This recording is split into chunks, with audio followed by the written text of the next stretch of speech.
El Bhagavad Gita, con comentarios de Adi Shankaracharya. Capítulo 5. Karma Sannyasa Yoga.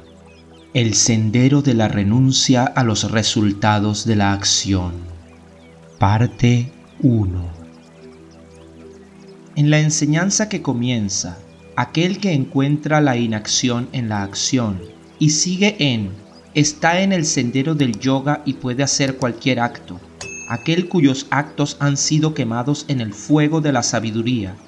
No se esclaviza cuando actúa a causa del cuerpo. El que está satisfecho con lo que se presenta. El instrumento del sacrificio es lo absoluto y la misma oblación es lo absoluto. Sabe que todos ellos se originan en la acción. Hijo de Partha, toda acción culmina en el conocimiento de la verdad. El fuego de la sabiduría reduce a cenizas todas las acciones. Y termina con: las acciones no encadenan a quien ha renunciado a la acción por el yoga. Krishna habla de la renuncia a todas las acciones. Y con las palabras: por todo esto, destruye con la espada de la sabiduría esa duda nacida de la ignorancia que ha arraigado en tu propio corazón. Apóyate en el yoga. Krishna ha dicho, en todas estas enseñanzas, que practicar el yoga consiste en realizar acciones. Entre las dos posiciones, la de realizar acciones y la de renunciar a las acciones, existe la oposición que se da entre la quietud y el movimiento, por lo que no es posible que una misma persona las practique a la vez. Y tampoco ha sido prescrito el que se deban practicar en diferentes momentos. Es decir, existe la contingencia de tener que practicar una de las dos como deber. En ese caso, la que sea más recomendable de las dos, sea la realización de las acciones o la renuncia a ellas, debe ser practicada y no la otra. Pensando de esta manera y con objeto de saber cuál es la más recomendable, Arjuna ha dicho: Krishna, tú hablas de la renuncia a las acciones, etc. Objeción: ¿no será que en los versos citados antes, Krishna intenta elaborar lo que es estabilizarse en el conocimiento de la verdad, hablando de la renuncia a las acciones para el que conoce el ser y no para el que lo ignora? Y como la realización de las acciones y su renuncia son medios para ser utilizados por diferentes personas, el saber si es preferible una u otra no resulta necesario. Respuesta: es verdad que desde su punto de vista no es lógico. Hemos dicho, sin embargo, que el asunto se justifica desde el punto de vista del que pregunta, Arjuna. Objetor: ¿de qué manera?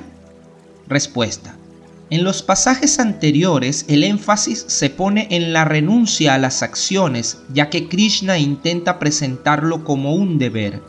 Pero es imposible practicarla como un deber sin que haya un actor que lo haga. Por tanto, desde ese punto de vista, incluso quien no haya descubierto el ser es considerado apto para la renunciación. Por otro lado, no se pretende que la renuncia sea practicada únicamente por el que conoce el ser.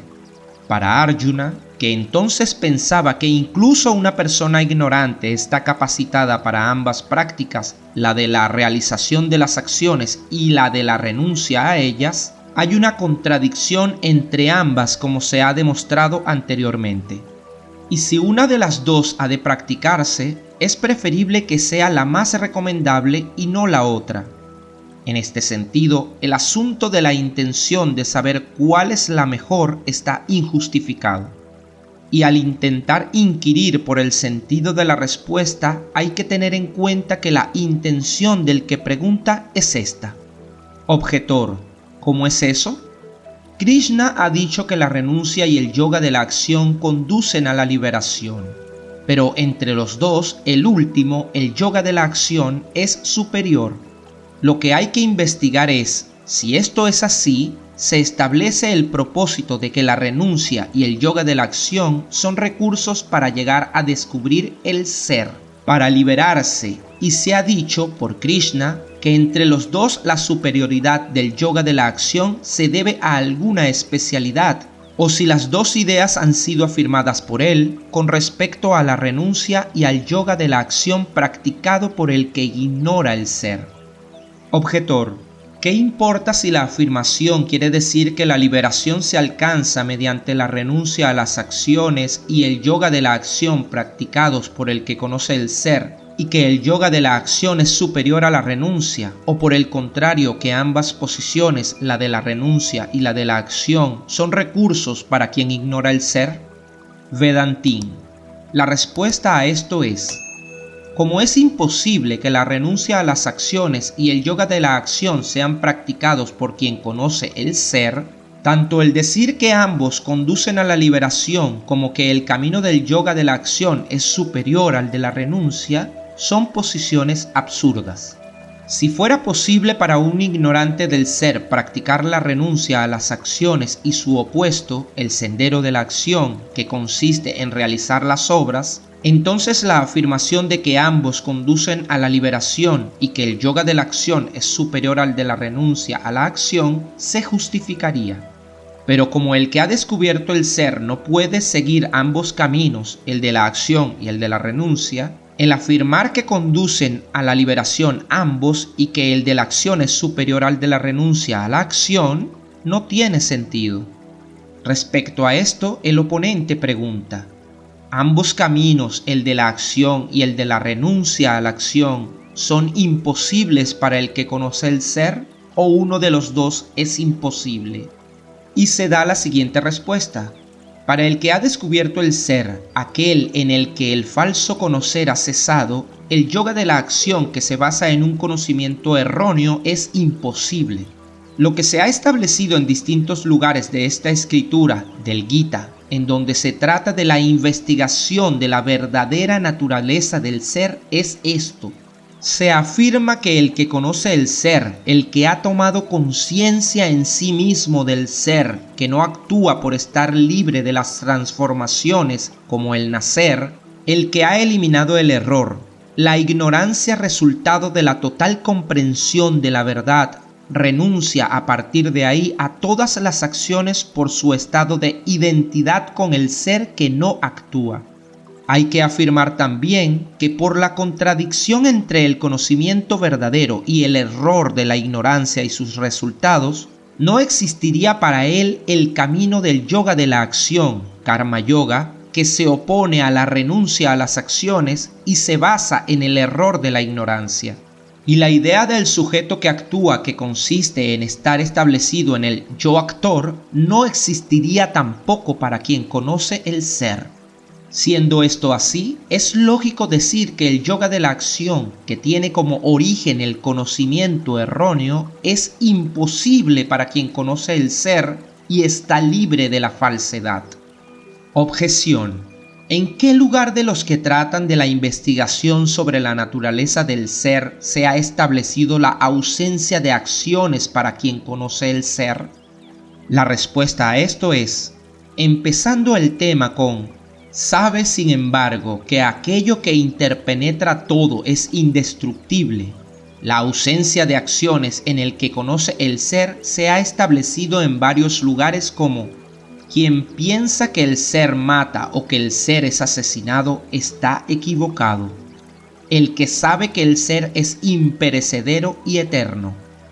Objeción: ¿y no es cierto que en varios lugares que tratan de la investigación de la verdadera naturaleza del ser se explica también el yoga de la acción, como por ejemplo en: por tanto, descendiente de Bharat, emprende la batalla, y teniendo en cuenta tu propio deber no debes vacilar, solo tienes derecho al acto, etc.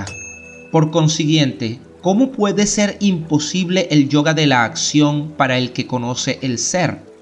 La respuesta es: 1. Porque hay contradicción entre el conocimiento verdadero y el falso y sus efectos.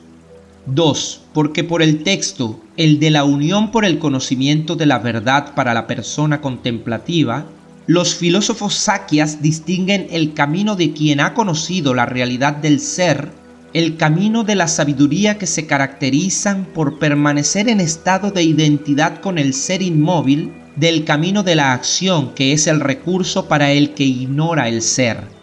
3. Porque por el hecho de haber alcanzado la plenitud, el que conoce el ser no necesita ningún recurso. 4. Y porque ha sido señalada la ausencia de deberes en, sin embargo, no hay ningún deber que realizar. 5. Incluso porque en nadie se libera de la acción por el simple abstenerse de actuar.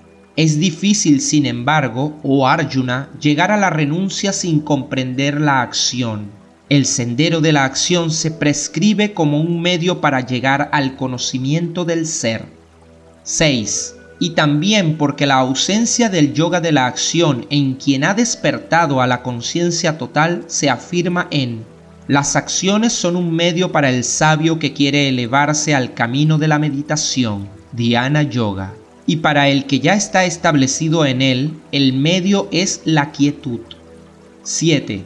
Además porque las acciones que no se necesitan para el mantenimiento del cuerpo han sido prohibidas en: no se esclaviza cuando actúa a causa del cuerpo para mantenerle. 8.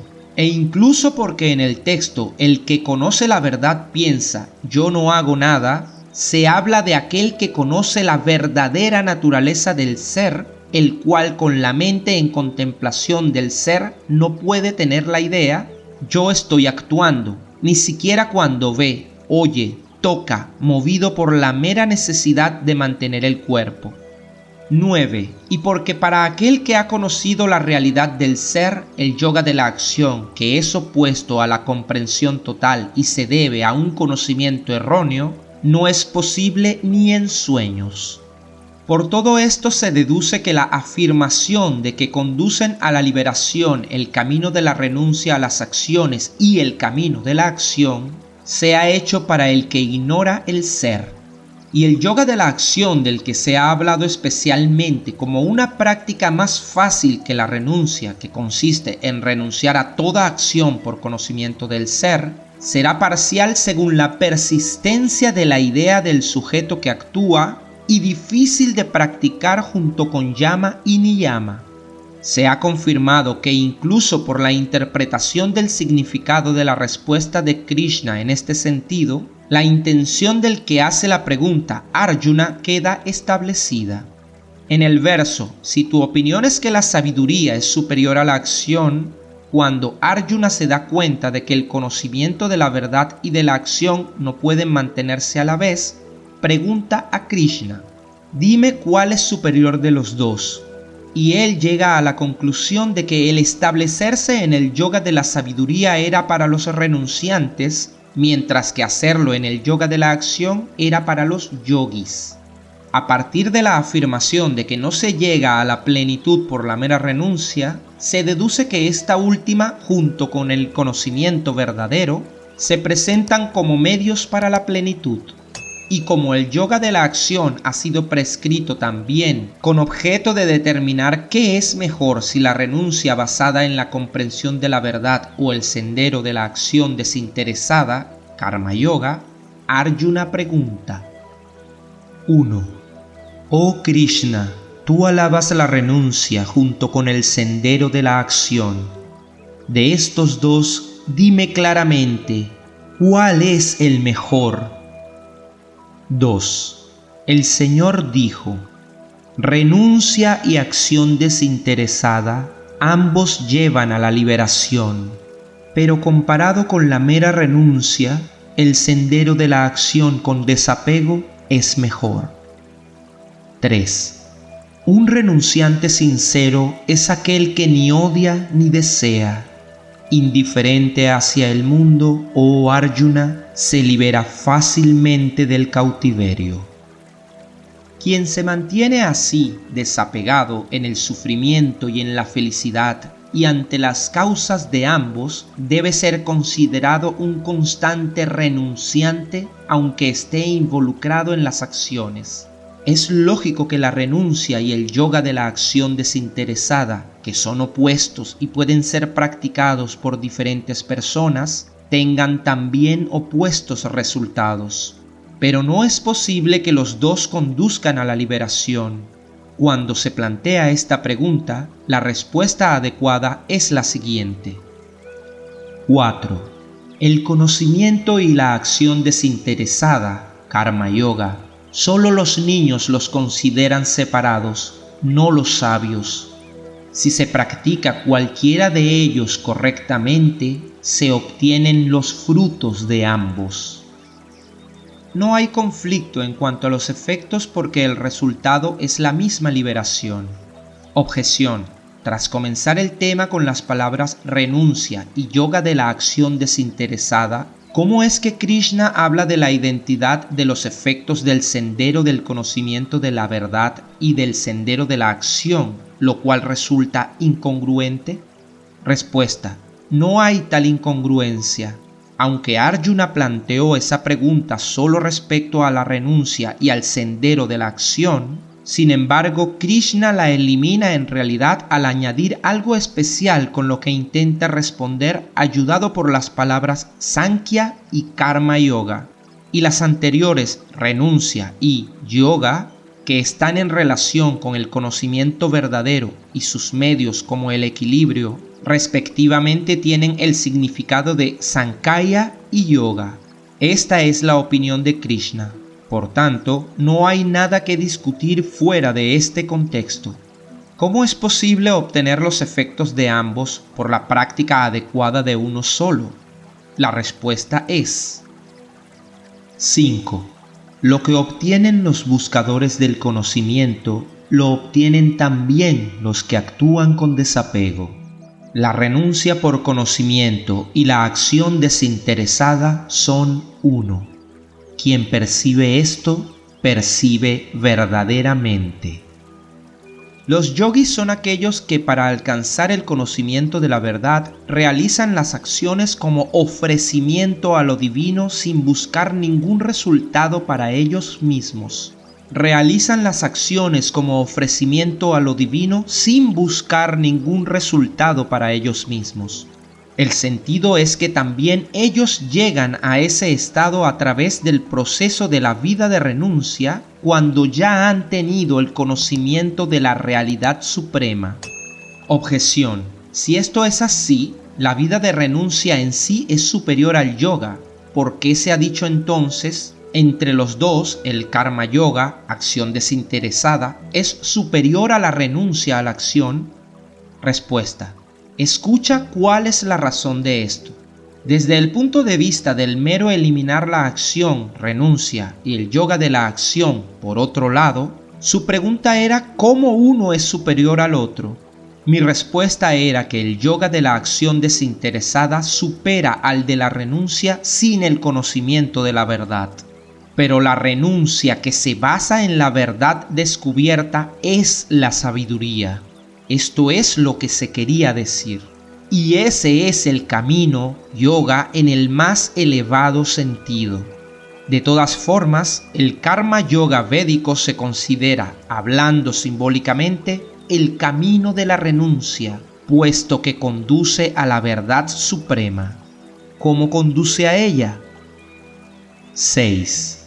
Pero la mera renuncia, oh Arjuna, es difícil para los inmaduros. Un sabio que practica la acción libre de apego alcanza rápidamente el Brahman, el absoluto. Por eso dijo Krishna, el sendero de la acción desinteresada es superior. La vida del renunciante es llamada sin discusión absoluta Brahman, porque conduce al descubrimiento del Ser Supremo, como se afirma en el Upanishad. Nyasa, la vida de renuncia, es lo absoluto, y lo absoluto es lo más elevado.